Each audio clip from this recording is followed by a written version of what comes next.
A turbocharger harnesses a vehicle's exhaust gases to compress fresh air, forcing that pressurized air into the engine's combustion chamber for a turbocharged performance. With it, a small engine can be as powerful as a larger one, using energy that would otherwise disappear out the tailpipe. The exhaust gas turbocharger is an invention that dates back over a century. But in recent years, the concept has literally been picking up speed. Design tweaks and the use of lighter materials mean a bigger boost to engine output, so a small engine can be as powerful as a larger one without guzzling extra fuel. Production begins at the foundry. An overhead sprayer blows sand into the shaped cavity of this box. The spraying action activates a binder applied to the sand. This causes a chemical reaction that solidifies the particles. The worker extracts the hardened sand shape from the box.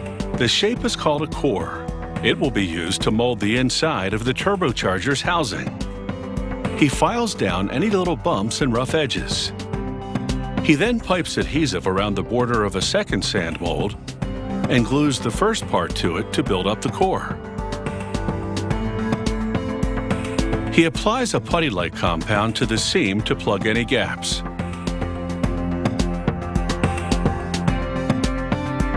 Meanwhile, another worker uses a different technique to make smaller cores. He rocks the box, and this causes sand to flow into a shaped cavity. The sand has been mixed with heat-sensitive chemicals. He aims a flame at an opening in the box as burners warm it from the sides. This triggers a reaction that hardens the sand inside so it takes the shape of the cavity. The result is another, smaller turbocharger core. These snail-shaped sand cones are now ready for casting. He places the cores in a mold which is also made of hardened sand. Machinery lifts the bottom half of the mold to the top half, essentially closing the mold. He pours molten aluminum into it, and it flows into the spaces between the cores and outer mold. The aluminum solidifies in a minute, and the molds tumble onto a conveyor, revealing the cast turbocharger parts. They're connected by hardened flow lines.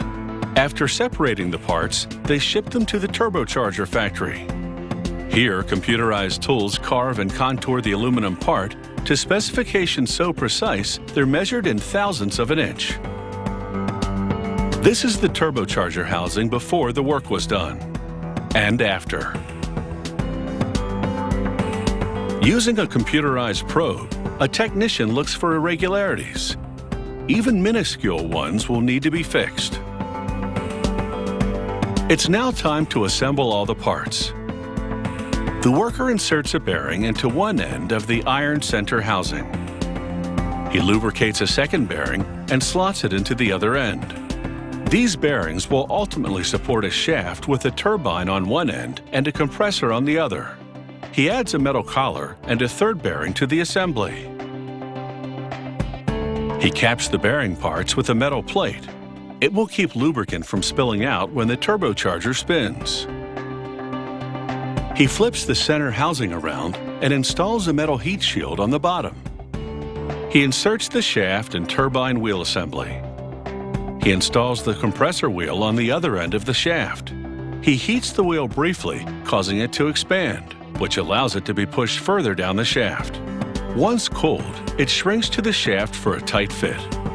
Next, a machine called a vibration sort rig spins the compressor at a high speed as a computer analyzes it for vibrations.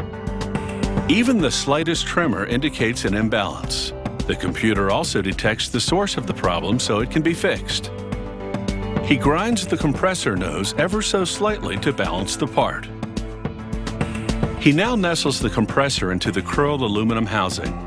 It's a shape that's designed to funnel air into the engine. He secures the compressor to the housing with a metal ring. He fits the turbine end into its housing. It too has the distinctive curl to pipe the exhaust gases in the right direction. A blast of air now simulates the effect of those exhaust gases, spinning the turbine to power the compressor. It takes about 15 minutes to build one of these turbos. Once installed in an engine, it's full speed ahead.